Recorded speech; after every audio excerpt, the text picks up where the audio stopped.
రీసెంట్గా IBPS and SBI క్లర్క్కి సంబంధించిన notifications release అయ్యాయి.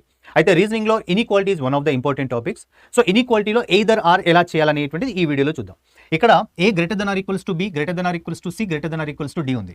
సో ఇక్కడ A greater than D. So జనరల్గా మనకి గ్రేటర్ దెన్ ఆర్ ఈక్వల్ ఉన్నప్పుడు ఏ అండ్ డి మధ్యలో, so which is A greater than or equals to D అవుతుంది. So కానీ ఏ గ్రేటర్ దెన్ డి అనేటువంటిది కాదు, ఏ ఈక్వల్స్ టు డి కూడా కాదు. ఓకే, సో కానీ ఏ అండ్ డి మధ్యలో స్టేట్మెంట్ ప్రకారంగా ఏ గ్రేటర్ అండ్ ఏ ఈక్వల్ అంటే ఇవే రెండు రిలేషన్స్ మనకి సాటిస్ఫై అయ్యే అవకాశం ఉంది కాబట్టి అవే relations A greater and A equal రెండు కూడా ఇక్కడ మ్యాచ్ అవుతున్నాయి. అంటే స్టేట్మెంట్లో ఏవైతే రిలేషన్స్ రిప్రజెంట్ చేస్తాయో అవే రిలేషన్స్ కంక్లూజన్లో సపరేట్గా ఉంటే ఆ రెండింటి మధ్యలో మనం ఎయిదర్ ఆర్ అప్లై చేయొచ్చు. సో ఇది మనకి ఎయిదర్ ఏ ఆర్ బి అనేటువంటిది అవుతుంది. బట్ కండిషన్ ఏంటంటే రెండు రాంగ్ అవ్వాలి అండ్ అలాగే వేరియేబుల్స్ ఖచ్చితంగా సేమ్ ఉండాలి. ఏడి అండ్ ఏడి మధ్యలో ఏదైతే కాంబినేషన్ స్టేట్మెంట్లో ఉందో అదే రిలేషన్ మనకి కంక్లూజన్లో మ్యాచ్ అవ్వాలి. అలాగే ఇక్కడ స్క్రీన్ మీద చూపిస్తున్నటువంటి క్వశ్చన్కి ఆన్సర్ ఏమవుతుందో ఈ వీడియో కింద కామెంట్ చేయండి. Thank you.